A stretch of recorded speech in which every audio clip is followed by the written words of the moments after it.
Hello, I'm David Bull. I'm a medical doctor and a journalist. We are at the 2018 American Heart Association annual meeting here in a very chilly Chicago. And I am delighted to welcome you to our TV debate on difficult to treat hypertension, new opportunities. And I have a fabulous group of guests that I have to introduce you to now. First up, Keith Ferdinand. Now, Keith is Professor of Medicine at the Tulane University School of Medicine in New Orleans. Joining him is George Baccaris. He is Professor of Medicine and Director of the Comprehensive Hypertension Center here in Chicago. And last, but by no means least, cardiologist and Chief Medical Officer of Quantum Genomics. And he is here because of a new study called the New Hope study in which he was involved.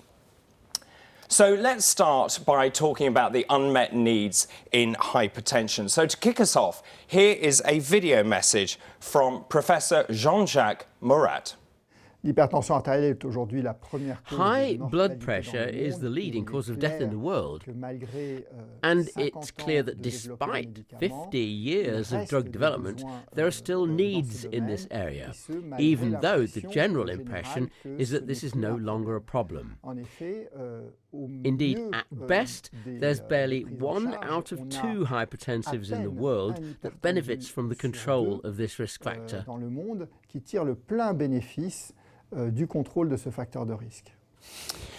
Well, gentlemen, very good to see you all. Thank you very much indeed for coming in. So let's start by talking about the disease burden attributable to arterial hypertension. And Keith, perhaps I could start with you, put you on the firing line. So basically, we know that patients with arterial hypertension are at risk of cardiovascular disease. So let's talk about that. Let's talk about, in particular, their cardiovascular risk, the cardiovascular events, and indeed cardiovascular death. Well, you know, the problem is there are many risk factors. And right now there's a lot of interest in lipids because we have the PCSK9 inhibitors and some new medical models that are coming out how to treat lipids. But if you look at all over cardiovascular disease, hypertension is the most powerful risk factor throughout the world. If you look at heart failure, most of the patients who come in with heart failure, hypertension, chronic kidney disease with comorbid diabetes, even heart attacks, at least 50% of the risk for myocardial infarction is related to hypertension. So it's considered the #1 risk factor. It's common across all populations throughout the world. It continues to increase, and it's directly related to age. So in those societies that are getting older, the burden of hypertension will increase. Okay, so now that we've woken up to the fact that hypertension really is such an important risk factor, as you say, and we as physicians major a great deal saying, well, actually, we need to talk about lifestyle changes, and then we need to put you on the appropriate antihypertensive. Just tell me, how significant is the reduction in blood pressure when you do that, when you do actually deal with those lifestyle risk factors, when you put them on the right antihypertensives? If you look at lifestyle, it's the bedrock for the treatment of hypertension. Especially younger persons, they may be able to prevent progression of hypertension by decreasing sodium, excess body weight loss, physical activity, no smoking, reducing stress. That being said, the blood vessels actually remodel, they get thicker. And when a person's in their 50s or 60s and their systolic blood pressure is 150, 160 millimeters of mercury, they're not going to lifestyle their way away. At that time, medications are needed. And I think it's a mistake for patients who have definite hypertension, significant hypertension, systolic blood pressure 155, 160. Don't abandon lifestyle, but those patients need medications. Okay, that's really interesting. In fact, George, perhaps you could pick up on this because, you know, in terms of which patients should we be treating, because certainly in the 25 years since I graduated, it's changed in terms of who should we be treating and what is the criteria now? Well, I think clearly you have to focus, as Keith said, on what is their cardiovascular risk. And in fact, the new guidelines talk about greater than 10% 10-year cardiovascular risk. Those people you need to be very aggressive with. And you need to make sure that either their blood pressure stays below 130/80 if it's coming up, if they're younger, or if they're older, try to get it below 130/80 because that risk is going to come back and get them for the same reasons Keith was talking about. So you need to really have a range. It's no longer the laissez-faire of 150, 160. Well, think about it. No. It's gone beyond I mean, that. I was going to say, because we were always taught about a diastolic of 100, and it was the systolic was 100 plus 1 for every year you were. Yeah. So this is a major change. Those rules have changed. I mean, first of all, major point, we know now that if you're over 50, it's all about the systolic blood pressure, and you want to get that number controlled. If you're younger than 50, then it's about the diastolic pressure. Okay. And so a lot of people have gotten so focused on the systolic pressure that younger people that are in their 30s and 40s with systolics of 135, but their diastolic's 100, 110, they're okay. No, they're not okay. You have to look at both. Okay, so now we've basically realised that hypertension is very important. We obviously have to be far more draconian in those people that we're treating. So let's talk about those people who are difficult to treat. So difficult to treat hypertensives. So what percent of patients, and perhaps George, you could pick up on this, what percentage of patients do not fall into the groups that you want them to? So, yeah, what percentage? So there's no actually good epidemiology on this. There's some guesstimates. But if you really talk about the person that's difficult to treat, these are the people that either don't want to take medicines, or they'll take some of their medicines, or they can't take medicines because they're allergic, or they think they're allergic. There's a whole variety of things. They're depressed, so they really aren't. There's a myriad of issues, and I would guess at least those are the people referred to me. So the people I'm seeing, probably 35, 40% fit that. I don't think it's that as high as 40%. Well, that's a selection bias because of the people I'm seeing. But if you actually look at the general population, it's got to at least be 20 to 25%. What about for you, Keith? I think that's about right. Now, George is a hypertension specialist and a nephrologist, so he sees patients, almost all of them have some degree of chronic kidney disease, and those patients are, quote, difficult to treat. If you look at the general population, most of the surveys say anywhere from 10 to 15%. If you look at the hypertensive population in a medical clinic setting, it may be as high as 20 to 25%. The secret is to identify what is that patient's risk. And that's what George was talking about. You put in their age. In the United States, we put in sex, race, cholesterol, smoking, diabetes, yes or no, blood pressure, and whether the person's on medicines, and then we calculate the risk. So we don't just go on the number, it's also related to risk. And remember, age is probably the most powerful risk factor of all. Okay, I was just going to bring you in, Bruno, here, because obviously we've talked about all these various risk factors, but also as a cardiologist, you've prescribed a lot of antihypertensives. Compliance must come into this as well in difficult to treat patients, or lack of compliance, because it's tricky taking medication. Yeah. It's very, as you said, compliance and we say now adherence is a major concern, whatever the pathology. And interestingly, this is not because a disease is severe that compliance or adherence is better. But in hypertension, this is also another story, because indeed the patient do not feel sick at all.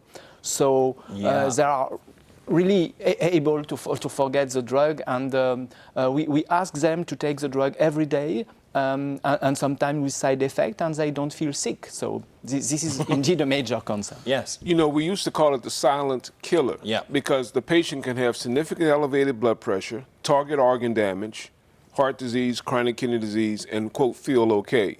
But now there's some studies that those persons, especially with more severe forms of hypertension, when you treat them, they feel better. Is that right? So they may not have really bad symptoms, but there are symptoms. They're enough. tired, fatigue, exercise intolerance, and they actually feel better. Well, just to corroborate that, I will tell you anecdotally, but from numerous patients that I see who are coming all uncontrolled, we get them controlled, and we reduce the sodium in their diet. And many of them come back and they're telling me, for the first time in their life, for many years, they're able to sleep through the whole night and not get up, and they're feeling more rested in the morning. Because when you lay down, your pressure's even higher. So it's really important. So let me just bring you back to these difficult to treat hypertensives. So in terms of those, what are their risk factors at this point? How bad is their risk? Well, we're going to talk about the United States because that's where I practice. Sure. Age is a powerful risk factor. Older persons with hypertension, it's more difficult to treat. They have more left ventricular hypertrophy, more chronic kidney disease. Diabetes is a risk factor. Diabetes goes along with chronic kidney disease. And many patients with chronic kidney disease have a salt-dependent volume hypertensive, and if it's not treated appropriately, it won't lower.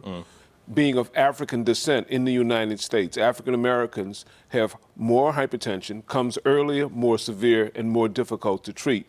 But you know, we don't really know if that's genetics. So I was just going to ask that could be an epiphenomenon. Well, I was just going to say, why is that? So we do see that. So particularly in black people, they are more difficult to treat. Why? But that may not be genetics. Now, there may be some genetics related to chronic kidney disease, and we say chronic kidney disease is a factor.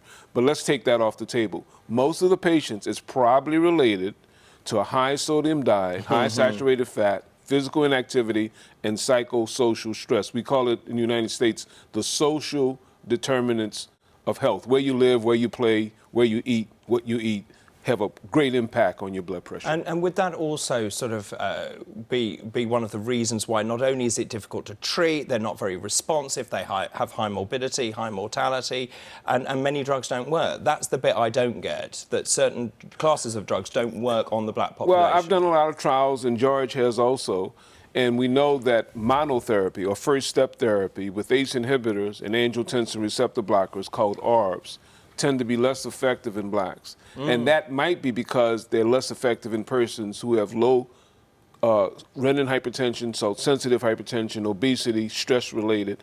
Those patients may respond less. And then we don't control for those factors, and we say, well, the person's self-identified black, so it must be because they're black. But it could be the other factors. Okay.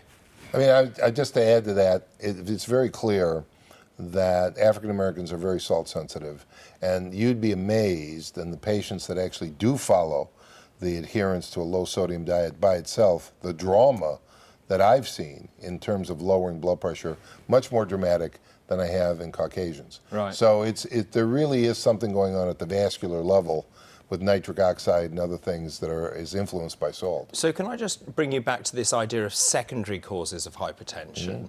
I'm talking about things like kidney disease, which you mentioned earlier on, about endocrine disorders and so on. In this population of difficult to treat hypertensives, what percentage do they make up? You'd be surprised. It was largely felt for many years that many African Americans don't get primary hyperaldosteronism, that's really more a disease of Caucasians. Turns out they don't get it because we never checked. When you check, guess what? They get it. But you're not talking about an adenoma or a tumor. Right. These patients could just have hyperplasia or overactive aldosterone. Which is more common. Yeah. That's more common. So the bottom line is a lot of blacks are known to have low potassiums, and they just figure, well, you're eating too much salt, you're taking diuretics. And that's not true in many of them, because they actually do have primary. I've got a whole cadre of them in my clinic referred because they didn't know what to do with them, and all we did is a simple diagnostic evaluation. So it's much more common than appreciated. How interesting. I just diagnosed some patients who have identifiable, we often use the term identifiable because you find something, you identify it. So secondary, identifiable. But patients who have identifiable hypertension who have been carried for years and unknown.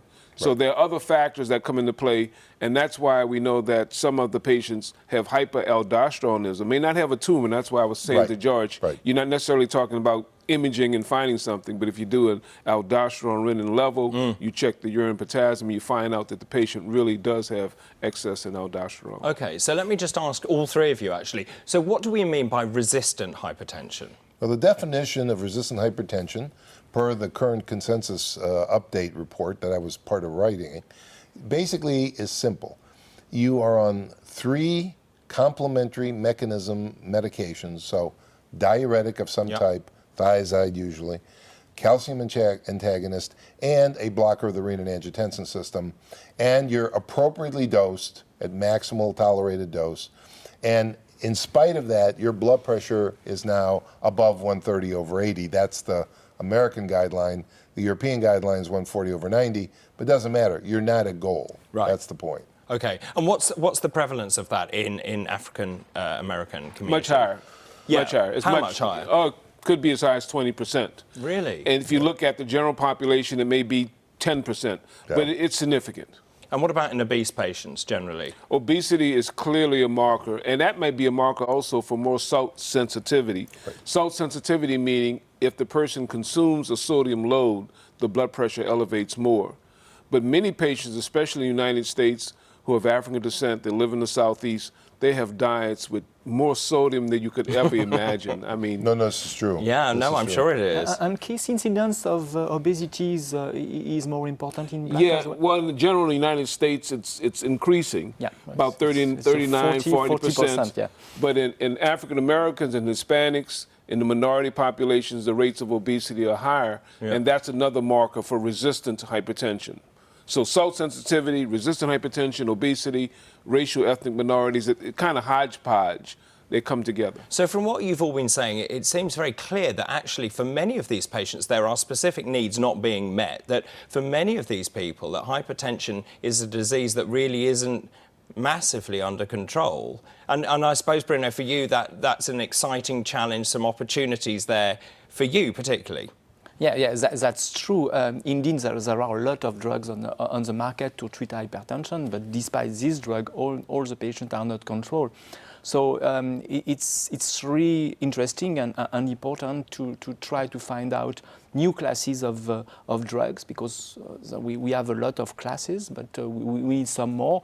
And the reason why is also because very often, and now it's in the European and American recommendation guidelines, to start with 2 drugs, with B therapy with 2 drugs, and a lot of patients are treated with 2 or 3 different drugs, and so that's why we need new classes to combine with the existing class. Yeah. Well, that is a very good moment just to pause things. Now, Bruno, I know that you're going to pop off, but you'll be back to join us a little later on. And whilst you do that, now let's talk about the mechanisms of difficult to treat hypertension and, of course, the new opportunities. So here's a video report from Professor Jacques Blacher. I think it is very important to point out the fact that resistant hypertension is not an homogeneous disease. There are many different patients who present resistant hypertension. Some patients will have hypertension difficult to treat because they eat a lot of salt, others because they are obese or overweight, others because they do not take their drugs. It's an important phenomenon. Others because they drink too much alcohol. And again, it's not only a pharmacological problem, but we know that in some patients we need to add different drugs, and sometimes to add 3, 4, 5, 6, 7 different types of drugs for those patients. And if we do that, we finally control their hypertension. And then, if there is a new class coming on the market, we specialists of hypertension are very happy, because we know that we will control more patients, not all of course, but perhaps a small part of all the patients with resistant hypertension. Then we will take this new as a very good news that there is a new class of drugs in hypertension. Well, I'm delighted now to introduce Fabrice Ballavoine. And Fabrice is Vice President of Research and Development of Quantum Genomics. Now, I'm particularly thrilled that you're here, actually, because you've worked on the new mechanisms involved in the treatment of difficult-to-treat hypertension. But before we come to you, perhaps I can go to you, George, and say, let's just talk about those classical mechanisms involved in difficult-to-treat hypertension. Can you give us a recap? So basically, if you look at the systems in the body, there's the renin-angiotensin system, which everybody gloms onto, and that's a key system that is involved with especially certain types of hypertension. There's the sympathetic nervous system, which is definitely involved in a specific kind of hypertension as well. That's central, more centrally mediated. And then you have the whole issue of the kidney, sodium handling, and other hormones related to that, one of which nobody really appreciates, is vasopressin. But there's really nothing that is, because there's different kinds of vasopressin receptors, and the V1 receptors are the ones that affect pressure. Everybody thinks of V2 receptors because that's what vasopressin handles water. Right. That's a totally separate issue. It has nothing to do with blood pressure. So the V1 receptors are important, and they're in the periphery and central. So Keith, looking forward then, so those are the classical mechanisms. Are there newer things on the horizon? And particularly you mentioned the renin, angiotensin, aldosterone system there. For my memory, peripheral, are there, and that's a leading question to say, are there then some new innovations and new exciting things that we should be looking for? Yeah, I'm very pleased to be the principal investigator of a new trial using an aminopeptidase A inhibitor that works centrally to block the conversion of angiotensin II to angiotensin III, and it does affect vasopressin release. It also blocks sympathetic activity and increases baroreceptor activity, all of which potentially will lead to a decrease in blood pressure. Okay, I'm going to bring Fabrice in now. Okay, so tell me about aminopeptidase A. Where is it? What does it do? Yeah, so aminopeptidase A, as Keith mentioned as well, it's a major enzyme of the renin-angiotensin system. It is the enzyme that cleaves angiotensin II, the aspartic residue of angiotensin II, and convert it into angiotensin III.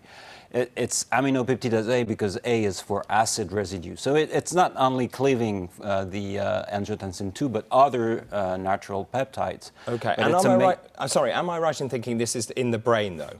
No, it's not only in the brain. It is in the brain, but also located in the intestinal and renal epithelial cell, in the endothelium also. Okay, so the next question then, if you're stopping the conversion of angiotensin II to angiotensin III, why would you want to do that? And wouldn't you get nasty side effects as a result? Well, we are targeting at Quantum Genomics. We develop a new class of drug called brain aminopeptidase A. So we are really targeting the enzyme at the brain level, because in many hypertensive models, at least in animals, there's an overactivation of this enzyme, overactivation of this brain renin-angiotensin system that contribute to some of the pathways that George mentioned. And we, by designing this new drug called ferribastat that was evaluated in our New Hope study, we are really normalizing the activity of APA to normal level and in a way inducing a control. So ferribastat is first in class, isn't it? Yes, ferribastat is the first drug candidate and the first in class molecule. I was going to say, it's also caused quite a stir here at the American Association as well. So tell us then about that. So, well, this work comes originally from France. It comes from the work of Catherine Lorenz-Cortez, who is a neurobiologist in France. She worked on the biology of angiotensin III and really characterized the role of angiotensin III at the brain level. And so the ferribastat is really targeting APA, aminopeptidase A, at the brain level to prevent the production of angiotensin III. And by doing so, it occurs a triple mechanism of action that reduce the release of vasopressin, that reduce the sympathetic tone, and that activate the baroreflex. So just to get this absolutely clear, ferribastat works in a completely different way to, say, something like an ACE inhibitor. Right. ACE inhibitors, classical ACE inhibitors, are not brain penetrating for most of them. Perindopril, captopril, maybe to a less extent, can penetrate into the brain, but most of them are not penetrating into the brain. So let's say the classical RAS, the RAS is a renin-angiotensin system, I must say. The main effective peptide is angiotensin II, and it has been worked for years. So ACE inhibitors are inhibiting the production of angiotensin II. ARBs are inhibiting the action of angiotensin II. Ferribastat, brain aminopeptidase A inhibitors, are blocking brain angiotensin III, which is the main effective peptide of the brain renin-angiotensin system. Just let's say, an ACE inhibit an ACE at the periphery. Sorry. Okay, so just giving some clinical relevance to this, you talked a great deal about salt earlier on. Firibastat, how does that work? How does it work in terms of salt-induced hypertension? Well, yeah. The animal models suggested that. Animal models. Yeah. We're in our animal studies, we've seen that Firibastat is more effective in salt-dependent hypertension models, which is the docosalt rat. So in docosalt rat, the renin-angiotensin system, the classical one, is depressed, and it, in a way, classical RAS blocker are not working well in this model. Firibastat, our new molecule, is very more potent and more potent than in SHR, which is a model of essential hypertension. So Keith, does that excite you? Well, it does. That's why we did the study. We really didn't know. There was a pilot study, a phase 2A, small study, 34 patients in Paris, that had shown some blood pressure lowering. And in normal tenses, really no effect. So the hypothesis is if you have a population that mirrors what a docosat rat model would be, that is a salt-sensitive, low renin, sympathetic drive, obesity, that perhaps this drug would be effective. Yeah, so it is very exciting. It is, and it is a great moment to present at AHA these results of our phase 2 study. So just let me ask you some questions then about Firibastat. What's the half-life? Half-life is actually quite short, and this is why we design a protocol with a twice-a-day regime in our study.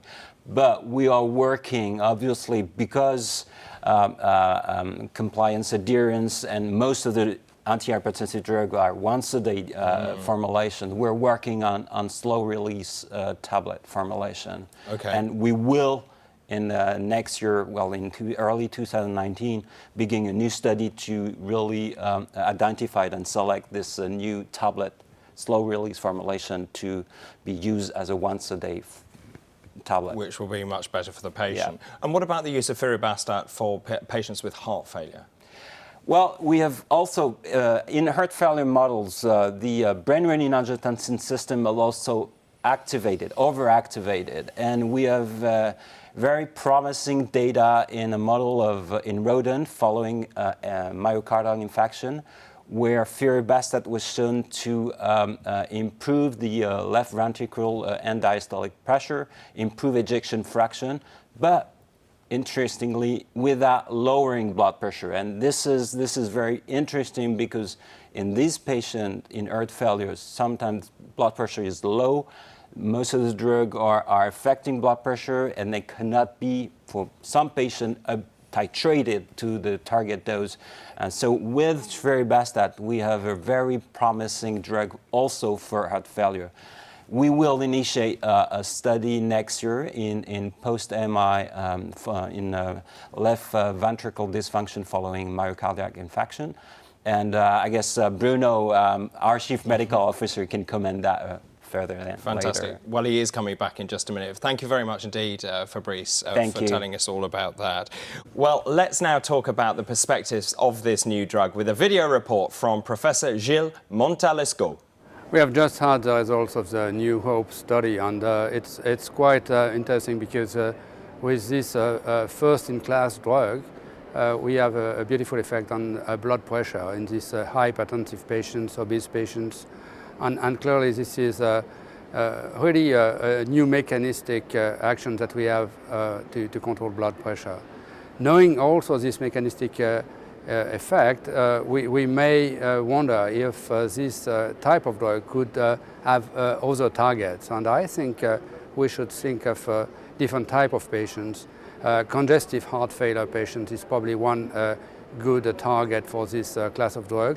And possibly also post-MI heart failure or post-MI patients at risk of heart failure, because obviously we would expect a benefit on the preservation of left ventricular function, but also probably an effect on fibrosis. So the whole remodeling process may be impacted favorably by this type of drug. So this is probably new targets for the next studies, and maybe new hope also for the coronary patients. Very good to see you back, Bruno. And just to remind you that Bruno is Chief Medical Officer of Quantum Genomics, and he's here because of a new study called New Hope, of which you were very involved. So can we start by asking you, what was the design of the New Hope study? How many patients? What kind of patients? So first of all, we are very, very proud to present the result at the AHA for a French biotech company. It's a huge thing. The New Hope study is a multi-center study that we conducted in the US, and Keith is the PI, the principal investigator of the study. We wanted to enroll in this study the population we just discussed about, difficult to treat patients. That's why we have chosen to recruit hypertensive patients, all overweight or obese, and with a target to enroll at least 50% of patients coming from minorities, so Black or Hispanic patients. And we have enrolled 256 patients into the trial. The primary endpoint, so what we want to demonstrate is a decrease in office systolic blood pressure, automated systolic blood pressure, after 8 weeks of treatment with viribastat. Okay, and how did you assess the blood pressure in the study? So this is a very interesting debate. We have chosen to assess blood pressure by what we call automated office blood pressure. So it's quite simple. The patient is left alone in a room, seated, quiet, and the device takes automatically 6 measurements, and we average the 5 last measurements. Okay, so the idea being that you remove white coat hypertension? Yes, and it has been shown to be very close to the ambulatory blood pressure measurement. Okay, so tell me the results that you presented here at the AHA in Chicago. What results did you present? So we, indeed Keith presented the result here. We have demonstrated a decrease in systolic blood pressure by 9.7 millimeters of mercury, which seems to be it's highly significant from a statistical point of view, but it's also clinically relevant because when we designed the study, we have powered the study to show a minimum difference of 7 millimeters of mercury. That was discussed and thought together with the steering committee to be clinically relevant in such a high-risk, difficult to treat population, and we exceed this goal. So. Okay, so you presented it. How did you feel presenting it? I mean, is this a good result? It was a very good result. You're looking at a population, the overweight and obese, the BMI was 33, the mean BMI. The blood pressures were averaging 154, which is quite high. It's close to what we call a stage 2 hypertensive population. Mm-hmm. There were 27% persons with diabetes. The median age was 58. There were about 27% who were over the age of 65. So these were middle age and older, obese patients, many of whom had diabetes with significant hypertension. These weren't the little mild hypertensive patients that I've done in some other studies where we want to just lower the blood pressure a few points. These were patients who had robust blood pressure at baseline. Right, okay. So that 9.7 that you talked about, that decrease, what does that mean in terms of reduction of cardiovascular events? Well, we really don't know. It wasn't a cardiovascular outcomes study, but the FDA now says that if you appropriately lower blood pressure, it could be what's called a surrogate for cardiovascular risk reduction. And we think that for every 3 millimeters of mercury, you're going to get about a 20-25% risk reduction. So this may cut in half the risk of having a major cardiovascular event. But it was not a cardiovascular outcomes. It was a safety and efficacy study, and we're just using blood pressure here as a surrogate. So you need an outcome study? Not necessarily. The FDA actually says that because there have been so many studies that have consistently shown that blood pressure reduction lowers risk, that you really don't have to do a placebo-controlled cardiovascular outcomes trial in a blood pressure medication at this particular point. And in fact, one of the things Bruno and I discussed was that it may be difficult because we wanted to get the more severe patients. The physicians, the subjects probably wouldn't go for it if we tried to do a cardiovascular outcome study to see what happens. Who wants to be in that placebo group? Right, okay. And how did the results translate into the subgroups? Particularly, we talked earlier about the black population and being difficult to treat. Yeah, 37% were self-identified as black. They did just as well. In fact, they did a little bit better. They had the same blood pressure reduction. And with ACE and ARBs, we didn't see that. I was on the Data and Safety Monitoring Board for ALLHAT. ALLHAT was the largest antihypertensive trial ever. And in that particular population, lisinopril-based therapy as a first step had 3 millimeters of mercury higher blood pressure than chlorothalidone, diuretic-based therapy. And in that particular trial, which was an outcomes trial, there was a 40% increase in stroke in the black patients. So those small differences in blood pressure, higher blood pressure with the ACE inhibitor translated into more strokes and less protection against heart failure, even though it was a RAS blocking agent. So again, this trial was not a cardiovascular outcomes trial, but we're looking at a surrogate, and the technique that Bruno described, the automated blood pressure measurement using those 6 measurements and throwing out the first, is really a good surrogate for a blood pressure load, especially awake or daytime blood pressure. Okay, let me ask you about side effects, Bruno. Were there any?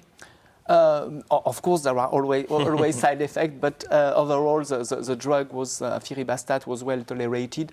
The most common side effects were headache, around 3%, and skin reaction, 4%, and this is more or less what happened with the other class of antihypertensive drug. Okay, and what was the impact on patients' blood potassium? So we had no impact on blood potassium, and I think this is really important because diuretics, for instance, decrease potassium blood level, and ACE inhibitors and ARBs sometimes increase potassium blood level.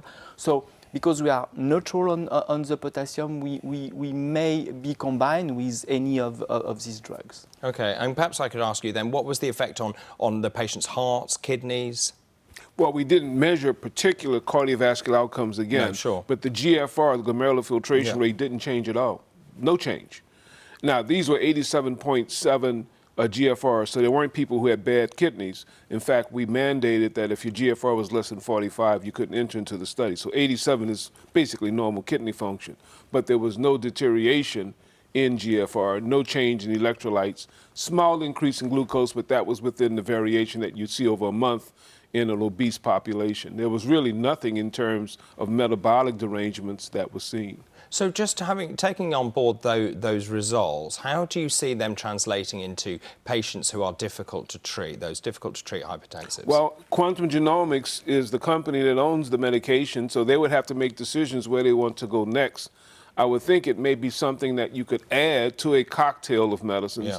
I'm from New Orleans, Louisiana, USA. We call it gumbo, where you put a little seafood, a little rice, a little okra, salt, you mix it up, salt. and some salt. Yeah. So they may want to add it to other medications to see if it has a better effect when you combine it. Okay, so Bruno, what are the next steps for you for the development of the molecule?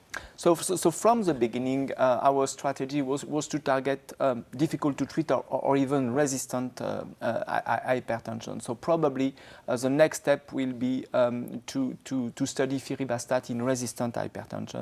And indeed, this can be only on top of other drug, because in resistant hypertension, it's a combination.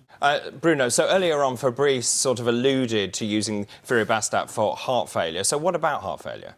So heart failure is a very important axis of development for quantum genomics. As said by Fabrice, we've got very good results in both rats and mice following myocardial infarction.